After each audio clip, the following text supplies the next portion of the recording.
Hello everyone, I hope you all are fine.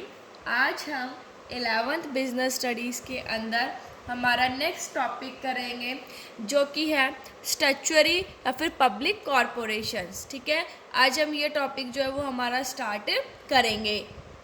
देखिए, statutory और public corporation क्या होते हैं। It refers to that public enterprise which is created by a special act of parliament or state legislature।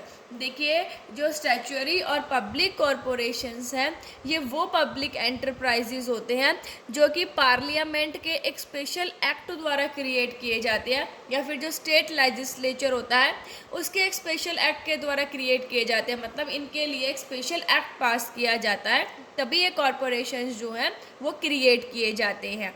जैसे India के अंदर जो chief public corporations कौन कौन से हैं, जैसे Life Insurance Corporation of India है, Industrial Development Bank of India जिसे आईडीबीआई भी कहते हैं, आरबीआई हमारा Reserve Bank of India, Indian Airlines, Food Corporation of India.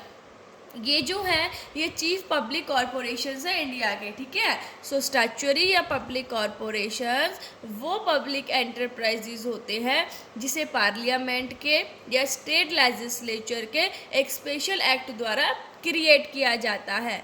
अभी हम पढ़ेंगे इनके फीचर्स कि पब्लिक कॉरपोरेशंस के फीचर्स क्या क्या होते हैं। फीचर्स कह लीजिए आप, ये कैरेक्टरिस्टिक्स कह लीजिए। सो देखिए, फर्स्ट फीचर है फॉर्मेशन। देखो, they are established by a special act of the parliament और स्टेट असेंबली। अब इनका जो फॉर्मेशन है वो कैसे होता है, जो पब्लिक एंटरप्राइजेज है वो पार्लियामेंट के या फिर स्टेट असेंबली के एक स्पेशल एक्ट के द्वारा एस्टैब्लिश किए जाते हैं। ठीक है, मतलब अगर इनका फॉर्मेशन करना है तो एक स्पेशल एक्ट जो है वो पास करना होता है तभी इनका एस्टैब्लिशमेंट जो है वो हो सकता है। नेक्स्ट है ओनरशिप। जो पब्लिक कॉरपोरेशंस हैं या स्टैट्यूटरी कॉरपोरेशंस जिसे हम बोलते हैं, इस पर ओनरशिप किसकी रहती है। देखिए, the corporations are completely under the ownership of the government. जो पब्लिक कॉरपोरेशन है या स्टैट्यूटरी कॉरपोरेशंस है उनके ऊपर पूरी की पूरी ऑनरशिप, पूरे का पूरा जो अधिकार होता है वो किसका होता है, गवर्नमेंट का होता है। मतलब जो कम्प्लीटली जो ओनरशिप होती है वो सारी की सारी किसकी होती है, गवर्नमेंट की होती है। एस्टैब्लिश कैसे किया जाता है इनको, पार्लियामेंट या स्टेट असेंबली में एक स्पेशल एक्ट पास करके पब्लिक कॉरपोरेशंस को बनाया जाता है, एस्टैब्लिश किया जाता है। और ओनरशिप किसकी होती है भाई, गवर्नमेंट की होती है। सारी की सारी जो ओनरशिप है वो पब्लिक कॉरपोरेशंस के ऊपर गवर्नमेंट की ही रहती है। नेक्स्ट है मैनेजमेंट। भाई इन कॉरपोरेशन को मैनेज कौन करता है। देखिए, the management of these corporations is looked after by the nominated directors of the government. देखिए, इनको मैनेज कौन करता है। अब ये गवर्नमेंट अंडरटेकिंग से गवर्नमेंट के कंट्रोल में रहती हैं, सारी की सारी गवर्नमेंट की ऑनरशिप होती है इनके ऊपर, तो मैनेजमेंट भी कौन करेगी, गवर्नमेंट। बट गवर्नमेंट खुद ना करके क्या करती है, अपने कुछ डायरेक्टर्स को नॉमिनेट करती है, अपने कुछ डायरेक्टर्स अपॉइंट करती है, वही इन कॉरपोरेशंस को क्या करते हैं, मैनेज करते हैं। सो इनका जो मैनेजमेंट है वो कौन करता है, जो गवर्नमेंट के जो नॉमिनेटेड डायरेक्टर्स होते हैं वही इन कॉरपोरेशंस को मैनेज करते हैं।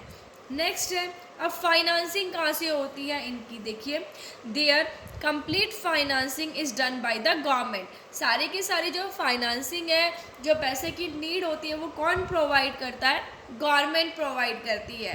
ठीक है, if need arises they can borrow from public. लेकिन अगर ज़रूरत होती है तो उस टाइम पर वो पब्लिक से भी ले सकते हैं। कोई रेस्ट्रिक्शंस नहीं है कि वो पब्लिक से पैसा जो है वो बोरो नहीं कर सकते हैं। हाँ, फाइनेंसिंग करती गवर्नमेंट है, लेकिन अगर जब नीड अराइज होती है तो वो पब्लिक से भी ले सकती है।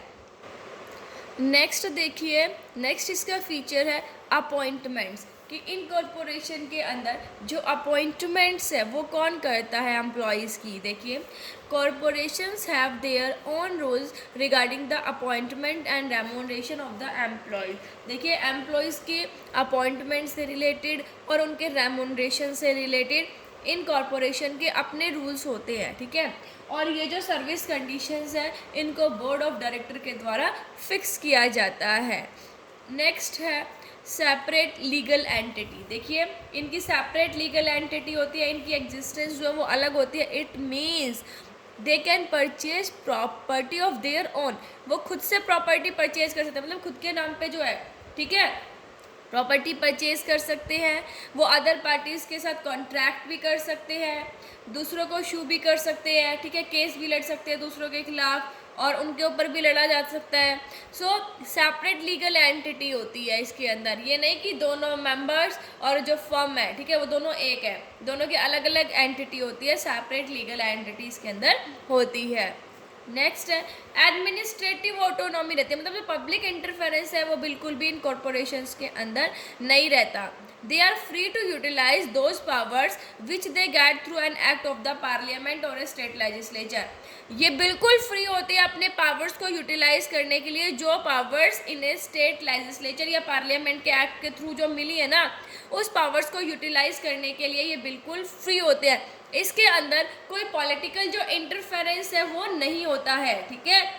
मतलब अब जो स्पेशल एक्ट के द्वारा क्रिएट किया गया, इन्हें स्पेशल लेजिस्लेचर के द्वारा क्रिएट किया गया, तो उनके अकॉर्डिंग जो इनको पावर्स मिलती है, ठीक है, उनको वो यूटिलाइज करने के लिए बिल्कुल फ्री होते हैं। कोई भी पॉलिटिकल जो इंटरफेरेंस है वो इसके अंदर नहीं होता। सो ये थे हमारे पब्लिक कॉरपोरेशन या फिर स्टैट्यूटरी कॉरपोरेशन, जिसको पार्लियामेंट के या फिर स्टेट लेजिस्लेचर के एक स्पेशल एक्ट के द्वारा क्रिएट किया जाता है। ये फीचर्स इसका फॉर्मेशन, ऑनरशिप, मैनेजमेंट हमने स्टडी किया, फिर हमने फाइनेंसिंग कौन करता है, अपॉइंटमेंट कौन करता है, सेपरेट लीगल एंटिटी है या नहीं है, और एडमिनिस्ट्रेटिव ऑटोनॉमी। आई होप आपको ये समझ आ गया होगा।